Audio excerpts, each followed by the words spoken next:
세상에는 똑똑한 사람들이 많이 있습니다. 그리고 스스로 똑똑하다고 여기는 사람도 있습니다. 지식이 있고 돈도 있고 배경도 있고 능력도 있고 분명히 참 많은 것을 가졌습니다. 그런데 그런 사람들을 성경은 다 지혜롭다, 지식 있다 말씀하지 아니하시고 말씀하십니다. 모든 지혜와 지식의 근본은 하나님이시다. 하나님 안에 하나님이 주신 그 지혜가 있고 또 하나님을 아는 것이 지혜식이라고 지식이라고 말씀하십니다. 하나님을 아는 지식 그리고 나를 아는 지식 이것이 바로 하나님은 왕 되시고 영원하신 창조주이시고 나는 피조물이고 한계를 가진 그런 존재이다. 이것을 아는 사람이 본래 하나님의 지혜와 지식 가운데 거하게 된다 하는 것인데 이것은 세상의 것과는 다른 것이죠. 보시면 우리가 장사하는 사람도 있고 사업하는 사람도 있는데 그 인생을 살면서 환경적으로 또는 인간적인 조건을 다 갖추었지만은 다 성공하는 것은 아닙니다. 사람 한 사람 안 다니는 시골 구석에다가 무슨 식당을 차리고 사업장을 차릴 때 저기에 뭐가 되겠는가 하지만은 가보면 문전성시를 이루는 그런 사람도 그런 가게도 있고요. 도시 한가운데 수많은 인파가 날마다 넘쳐나는 그런 곳에 가게를 차려도 참 팔이 날린다고 하는 그런 정도로 안 되는 그런 가게도 있습니다. 사람이 한다고 하면 지혜로 되고 능력으로 된다고 하면 그렇지 않을 것입니다.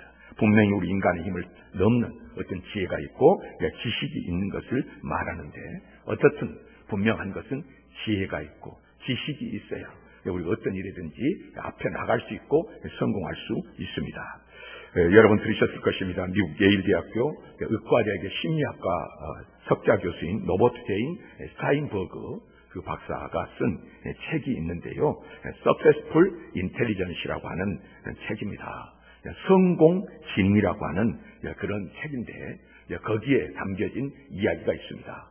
어떤 이야기냐면 한 학교에 한 마을에 사는 두 친구가 있었는데 한 학교를 다니는데 한 친구는 머리가 너무 좋다 그럴까요? 그래서 많은 지식을 가지고 학교에서 늘 1등을 하는 것입니다. 늘 1등을 하는 참 머리가 좋은 그런 학생이고 한 학생은 문제아요 또는 개구장이로 소문난 학생입니다. 둘이 친구인데 어느 날 둘이 산에 놀러 갔습니다. 갔다가 큰 호랑이를 만난 거예요. 큰 호랑이가 노려보고 달려오는데 이 머리가 뛰어난 늘 1등만 하는 그 학생이 딱 보고는 호랑이하고 나하고 사이가 우리하고 사이가 250m 호랑이가 지금 50km 속도로 달려오니까 여기에 도착하는 시간은 17.88초다. 순간에 계산을 해내는 것입니다. 그 이야기를 막 하는데 옆에 있던 그 말썽꾸러기 그리고 옆에 있던 그 개구장이는 그 이야기를 듣는 순간에 탁 엎드리더니 운동화끈을 다시 조여 매는 것입니다. 그래서 그 모양을 보고 이 머리 좋은 똑똑한 친구가 이야기를 한마디 하는 것입니다. 야, 이 멍청아, 너가 아무리 빠르게 뛴들 어떻게 호랑이보다 빨리 뛸 수 있겠느냐 하니까 이 개구장이요 이 말썽꾸러기가 씩 웃으면서 한마디 하더라는 것입니다. 그래, 맞아. 내가 어떻게 호랑이보다 빨리 뛸 수 있겠느냐. 그렇지만은 너보다는 빨리 뛰기만 하면은 되거든.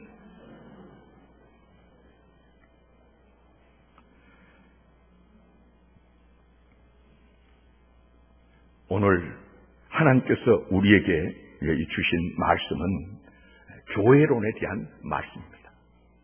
원칙적으로 이제 우리가 누구냐, 오늘 저와 여러분들이 왜 여기에 앉아 있느냐 할 때에 교회론에서 그리고 신학적으로 성경적으로 분명히 말씀하신 것은 이제 우리는 다 하나님의 부르심을 받아서 모인 사람들이다. 이렇게 말씀한 것입니다.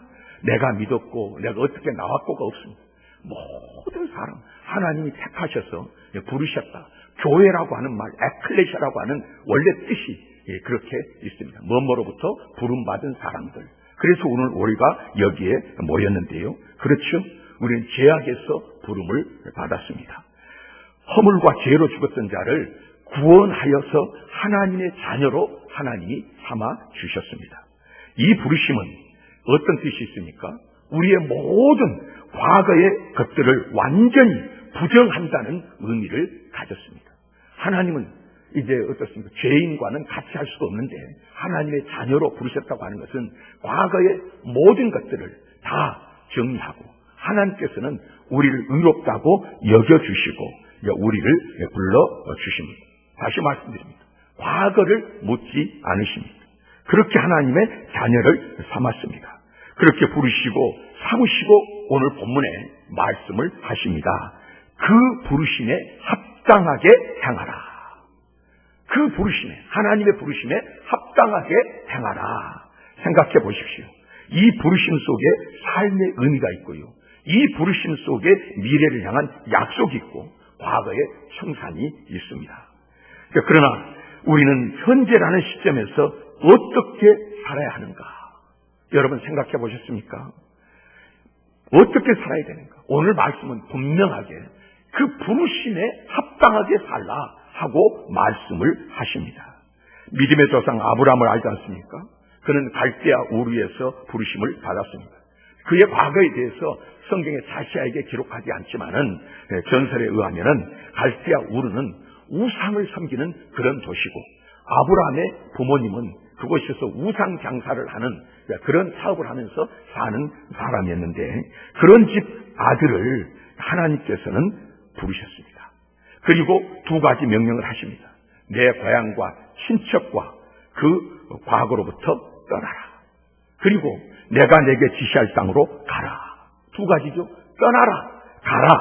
이 부르심 속에서 그는 오직 믿음으로 갈 바를 알지를 못하고 어디로 갈지를 모르지만은 하나님이 부르셨고 가라 하기 때문에 그는 떠나갔습니다.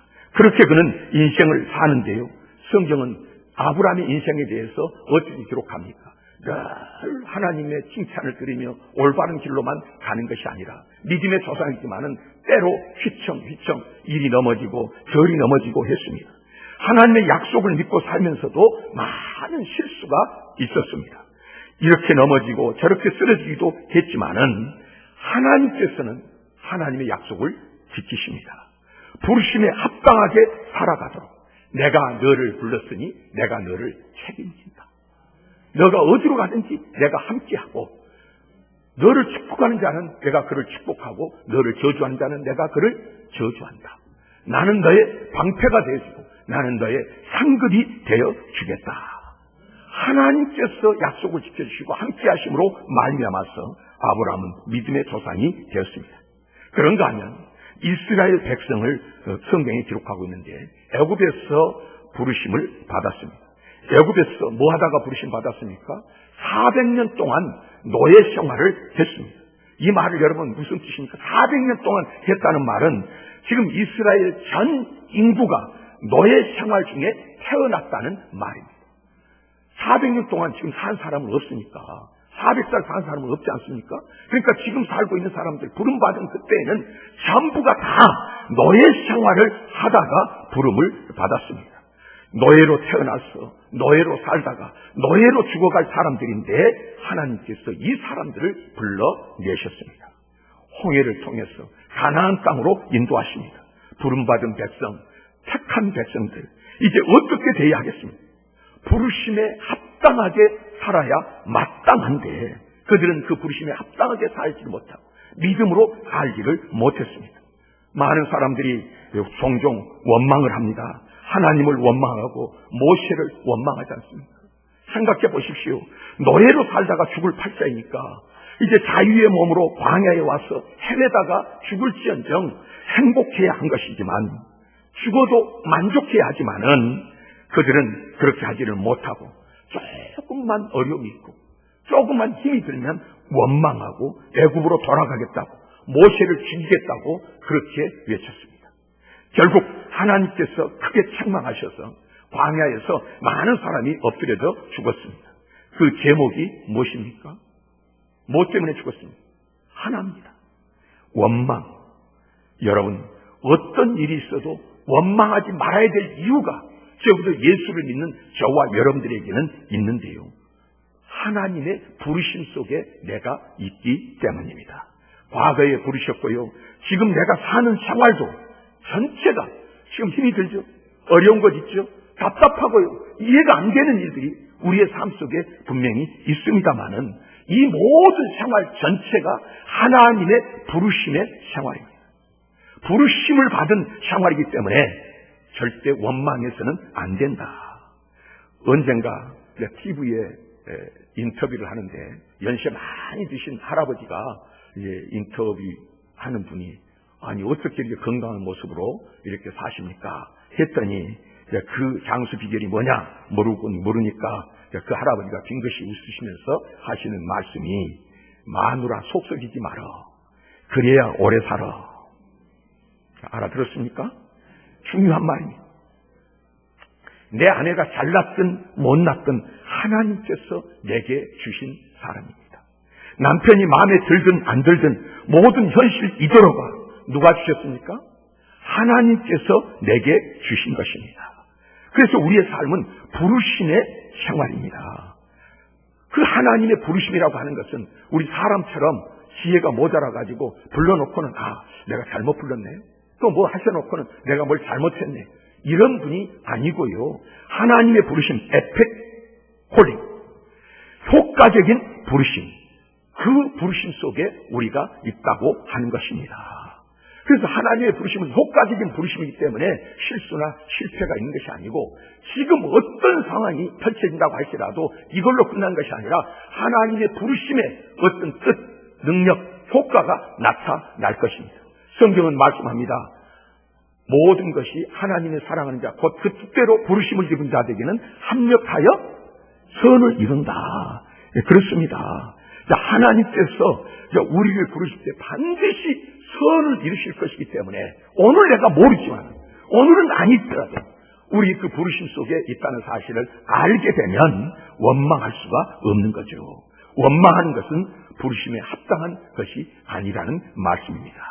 하나님이 모세를 부르지 않습니까? 아시는 대로 모세는 애굽에서 사람을 죽인 살인자였습니다.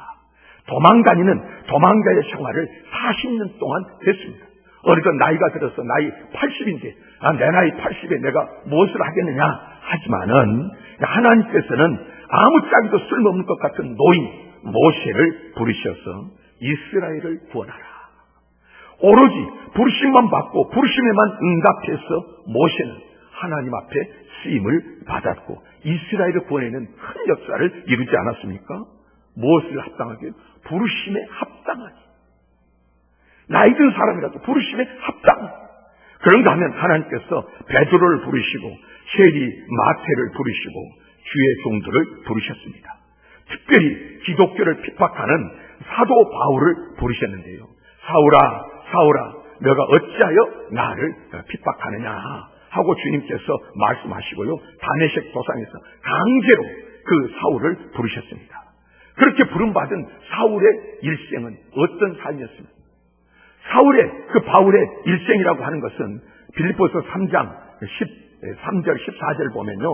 오직 한 일, 즉 뒤에 있는 것은 잊어버리고 앞에 있는 것을 잡으려고 푯대를 향하여 그리스도 예수 안에서 하나님께서 위에서 부르신 부름의 상을 위하여 쫓아가노라. 세상에 무엇을 이루고 내가 무엇을 다른 사람에게 상을 얻기 위해서 아니라 위에서 부르신 부름의 상, 하나님께서 부르신 그 맡겨주신 그 사명을 감당해서 하나님 앞에 상 받는 그것을 위해서 나는 달려가노라 하고 제가 고백을 하는 것입니다. 여러분, 오늘도 이제 우리 하나님께서 저와 여러분들을 바로 이렇게 부르신 줄 믿으시기를 바랍니다. 믿음의 조상들만 누구만 부른 것이 아니라 우리 저와 여러분들 한 사람 주님의 부르심 속에 있지 않은 사람은 아무도 없습니다.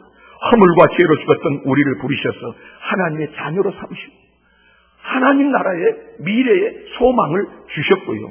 의롭다 하시고 십자가로 값을 지불하시고 거룩하게 하시고 오늘 저와 여러분들과 함께 하시는 줄 믿으시기를 바랍니다. 이 하나님의 부르심 속에 내가 있었고 현재 내가 있는 것이고요.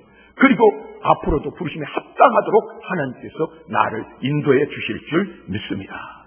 그러면 우리는 부르심에 합당한 삶을 살아야 되는데, 부르심에 합당한 삶이라고 하는 것이 무엇이겠습니까? 이제 우리는 새로운 피조물이라 그랬는데, 새로운 피조물이라고 하면 이제는 과거를 청산해야 됩니다. 부르심을 받았으면 이제 어떤 모습이든 간에 어제 지나간 일, 과거에 매여 있으면 안 됩니다. 잘나도 못나도 의인이든 죄인이든 과거에 속한 옛사람을 깨끗이 지워버려야 한다고 하는 것입니다. 그러고야 부르심에 합당한 생을 살 수가 있다 하는 것인데, 어떤 분의 이야기를 들어보니까 결혼식 날 결혼식장에 갔답니다. 이제 그 하객으로 가서 앉아 있는데 한참 있어도 시간이 지났는데 결혼식이 진행이 안 되는 거예요. 왜 그런가 기다리는데 진행이 안 되고 수근수근하게 한참 있다가 혼주가 나와가지고 오늘 결혼식은 없겠습니다. 죄송합니다. 돌아가십시오 하더라는 것입니다. 그래서 웬일인가 하고 이제 들어보니까 그 신부가 이제 신부 화장하고 오는 중에 옛날 남자친구가 납치해가지고 지금 데리고 부산으로 내려가고 있는 중이라고. 어떻게 결혼식을 하겠습니까?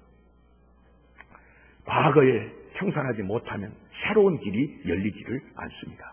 그래서 오늘 우리가 부르심에 합당한 삶을 살려고 하면 과거를 청산해야 된다. 또 부르심에 합당한 삶이라고 하는 것은 곧 감사하는 마음이요, 감격하는 마음이요, 부르심의 뜻을 이해하는 것입니다. 왜 나를 부르셨는가? 나를 어디로 부르셨는가? 그리고 나에게 무엇을 하려고 주님께서 지금 여기 일하고 계시는가? 그 부르심을 이해할 수 있어야 우리는 부르심에 합당한 생활을 할 수가 있는 것입니다. 하나님께서 여러분, 저를 왜 군산 신육교에 부르셨고, 왜 지금 이 시대에 하나님을 섬기도록 하시고, 그리고 우리에게 지금 맡겨진 일들은 왜 맡겨주셨는가? 부르심의 뜻을 알아야 됩니다.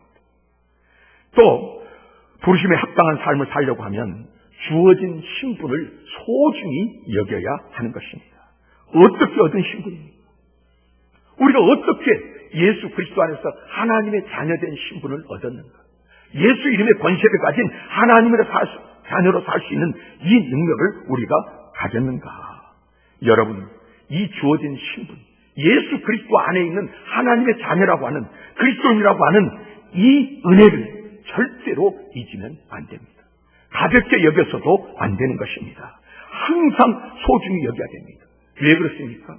예수 그리스도 안에서 하나님의 모든 약속이 얼마든지 이해가 된다. 예수 그리스도 안에 믿는 저와 여러분들 삶 속에 하나님의 놀라운 하나님의 나라의 비밀이 풍성히 담겨 있는 줄 믿으시길 바랍니다. 그래서 그 예수 이름으로 나갈 때에 그 예비하신 그 은혜들을 열어주시는데요, 우리의 미래가 거기에 있고요, 우리의 풍성함이 거기에 있는 것입니다. 그러면 여러분, 예수 안에 주어진 이 신분을 소중히 여겨야 된다. 오늘 본문에 말씀합니다. 모든 겸손과 온유로 하고 오래 참음으로 사랑 가운데서 서로 용납하고. 교만할 수가 없습니다. 온유해야 됩니다. 오직 사랑입니다. 이거 당연한 일 아니겠습니까? 제가 결혼식을 이제 하려고 인사하러 온 젊은 부부 될 사람들에게, 예비부부에게 늘 이야기했습니다. 책 읽어봤느냐? 결혼에 관한 책 한 권이라도 읽어봤느냐? 참 우리가 너무 준비 없이 결혼한다. 왜냐하면 제가 그랬거든요. 너무 준비 없이 결혼합니다. 그래서 책이라도 한번 읽어봐라 하고 권면을 하는데, 화성에서 온 남자, 금성에서 온 여자, 이 책을 이제 권면을 많이 합니다. 한번 읽어봐라 하는 것인데, 존 그레이라고 하는 분이 30년 동안 인간관계를 연구하고 상담하고, 그래서 이제 그 경험으로 쓴 책이 바로 화성에서 온 남자, 금성에서 온 여자인데요. 그 내용이라고 하는 것이 어떤 것이냐면, 사람은 전기가 통한다. 한눈에 반해서 결혼을 합니다. 결혼을 해놓고 문제는 얼마 지나서 삐걱삐걱 다툼이 생기고 어려움이 생기고요. 참 힘이 듭니다. 그럴 때 따져보니까 이유가 뭐냐면은, 남자든 여자든 상대방 보고는 나를 따르라 하는 데서부터 문제가 생긴다고 하는 것입니다. 남자는 여자 보고 남자인 나를 따르라. 여자는 또 여자인 자기를 보고 남자 보고 나를 따르라 그런데 여러분, 남자가 여자 보고 남자 되라고 하면 되겠습니까? 여자가 남자 보고 여자 되라고 하면 되겠습니까? 여자와 남자는 의식 구조부터 생각을 해가지고, 의식 구조부터 해서요, 이 몸의 모든 기능이 다 완전히 다른 존재인데 어떻게 하나가 될 수 있겠습니까? 결론은 간단합니다. 남자는 남자로, 여자가 되면 내가 사랑하겠다가 아니고, 남자는 그냥 남자로 사랑하는 것이고요. 여자는 또 어떻습니까? 여자로, 너가 나처럼 나를 닮고 나 남자처럼 되면 사랑하겠다가 아니고요. 여자는 그냥 여자로 사랑하는 것입니다. 근데 이렇게 사랑하는 것, 아무리 하루 종일 같이 있고 I love you, you love you 해봐야 그 사랑하는 것이 되는 것이 아니라, 남자와 여자 다른데 같은 방향을 바라보며 같은 목적을 가지게 되면 사랑하는 행복한 가정을 이룰 수 있다 하는 것이 그 책의 요지인데요. 여러분, 이제 오늘 우리가 부르심을 받았습니다. 그리고 우리가 표대를 향해서 달려가는 그런 사람, 같은 목적을 가지고 사는 사람들이 오늘 그리스도인이요, 여기에 있는 저와 여러분입니다. 하워드 클라인베리라고 하는 심리학자가 교회를 가르쳐서 교회는 마치 오케스트라와 같다 하고 말했습니다. 오케스트라의 구성을 보십시오. 관악기도 있고 선악기도 있고 타악기도 있고 수십 가지 악기가 있는데 각자 저마다의 기능을 하면서 소리를 냅니다. 그런데 여러분, 이제 다른 소리를 내지만은 한 가지는 분명해야 합니다. 어떤 것입니까? 다 같이 악보에 충실해야 되고, 그리고 지휘자를 바라봐야 되는 것입니다. 연주할 때 지휘자는 절대 권주입니다. 나팔을 부는 사람이 자기 나팔을 잘 분다고 혼자서 큰 소리를 냈다가는 여기 우리 필요 없다. 당신 혼자는 이거 잘하지만은 여기 필요 없으니까 나가십시오 할 것입니다.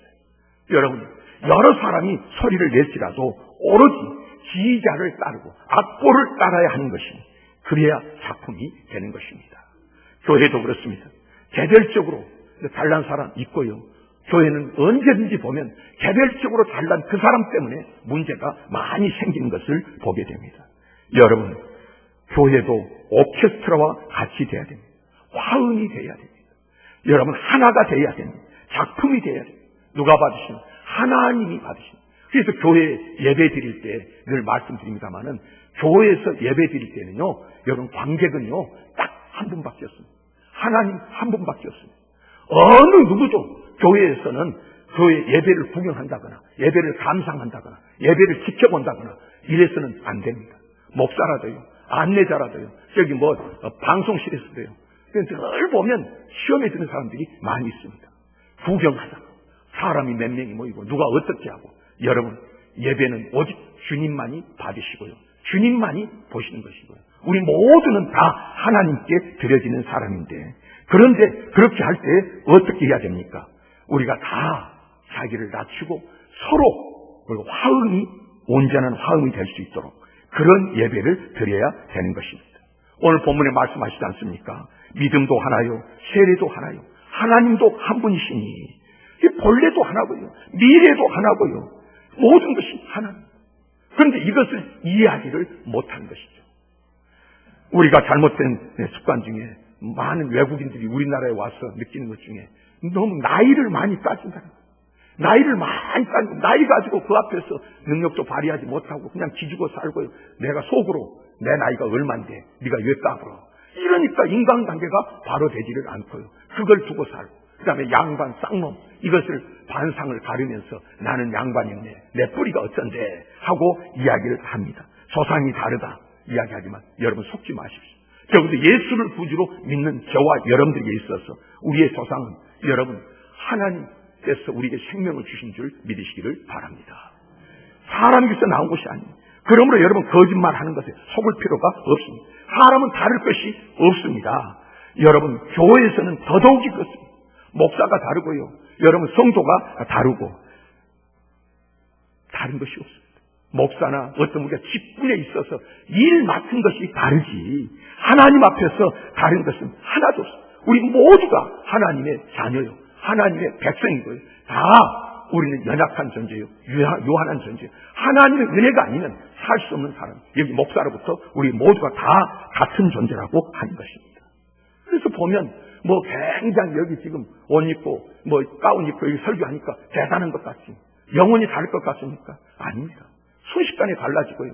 저도 요즘에 가만히 해보면 제가 여기서 오늘 제가 어떨 때는 축도를 했는지 안 했는지, 오늘 주기도문을 제가 했는지, 사도신경을 했는지 안 했는지 잊어버리고 지날 때가 너무나 많고, 또 어떤 분은 그 유명한 목사님인데, 지금 유명한 목사님인데 세계적으로 그런 상을 받고 유명한 목사님인데 늘 거기서 이야기할 때